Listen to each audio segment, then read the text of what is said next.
বিসমিল্লাহির রহমানির রহিম।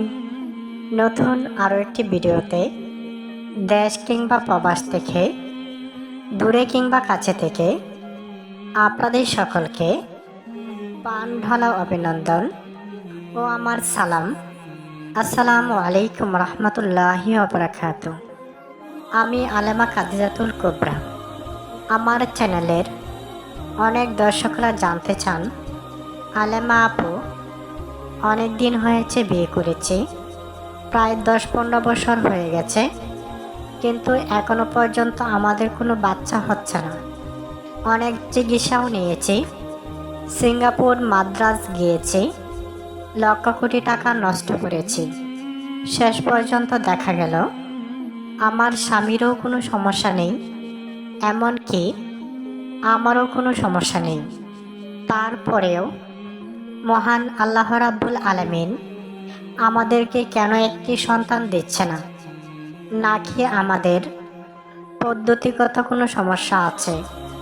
দয়া করে জানাবেন।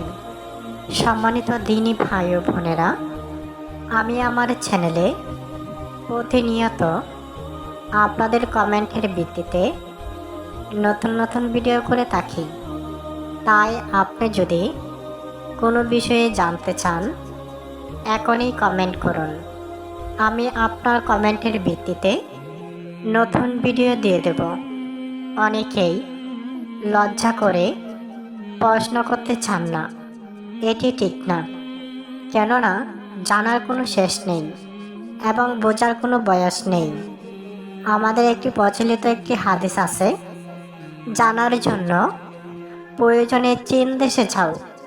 পবিত্র কোরআন শরীফেও জানার জন্য আল্লাহ রাব্বুল আলামিন নির্দেশ দিয়েছেন যে, হে মুমিনগণ, তোমরা আমার সৃষ্টি নিয়ে গবেষণা করো, আমাকে নিয়ে গবেষণা করো না।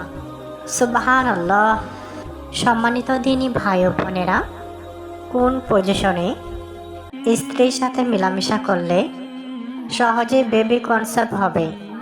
কোরআন শরীফে সূরা আরাফে মহান আল্লাহ রাব্বুল আলামিন একটি আয়াতে সুন্দর করে বলে দিয়েছেন। আপনারা যদি চান তাহলে আমি সেই আয়াত নাম্বারটি কমেন্টে জানিয়ে দেব। আয়াতটি হচ্ছে, সহবাসের সময় স্বামী উপরে থাকবে আর স্ত্রী নিচে থাকবে, এতে করে স্ত্রী গর্ভধারণ করবে। সুবহানাল্লাহ। কি সুন্দর করে মহান আল্লাহ রাব্বুল আলামিন আমাদেরকে বুঝিয়ে দিয়েছেন। সম্মানিত দিনী ভাই ও বোনেরা, খুব অল্প সময়ের ভিডিও, আপনারা একটু মনোযোগ সহকারে শুনবেন। কেননা টেনে দেখলে মূল্যবান আলোচনা পাকে দিয়ে চলে যেতে পারে।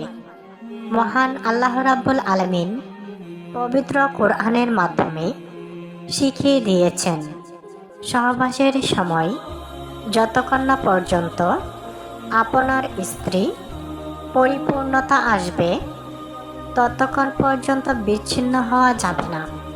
কিন্তু বর্তমান সময়ে যুবক পুরুষদের ধৈর্য খুবই কম। দেখা গেল স্ত্রীর চাওয়া পাওয়া না বুঝেই শুধু নিজের চাওয়াটা পূরণ করে নেন, এতে করে কোনোভাবেই পরিপূর্ণতা আসে না। স্ত্রী হলো ফসলের ক্ষেতের মতো। সূরা বাকারা 223 নম্বর আয়াতে এই বিষয়ে উল্লেখও রয়েছে। তোমাদের স্ত্রীগণ তোমাদের জন্য শস্য ক্ষেত। এখন আপনি বীজ পালতে গেলেন, জমিতে ফসল চাষ করবেন, মাঠে হাল বিয়েছেন, মাঠ উপযুক্ত আছে। এখন বীজ পাললেই বা বপন করলেই চারা উঠবে। এখন মাঠ প্রস্তুত। এখন আপনি বীজটা মাঠে না বপন করে অন্য জায়গায় বপন করলেন, তাহলে সেটা কি আপনার ক্ষেতে হবে? ঠিক তদ্রূপভাবেই অনেক পুরুষ বিছানায় বীজ সঠিক জায়গায় না ফেলে আতরে পাতরে ফেলে দেন, এতে করে সন্তান হওয়া সম্ভাবনা খুবই কম। আশা করি আপনাদেরকে বোঝাতে পেরেছি। সম্মানিত দিনী ভাই ও বোনেরা, যদি আমার কথা বুঝে থাকেন তাহলে কমেন্টে 1 লিখুন, আর যদি না বুঝে থাকেন তাহলে কমেন্টে 2 লিখুন। আর যদি সরাসরি আমার সাথে কথা বলতে চান তাহলে কমেন্টে 3 লিখুন। তো আর ভিডিওটি লম্বা করব না, ভিডিওটি এখানেই শেষ করব। ধৈর্য ধরে শেষ পর্যন্ত দেখার জন্য সকলকে আবারও ধন্যবাদ। আসসালামু আলাইকুম রহমতুল্লাহি ওয়া বারাকাতুহু।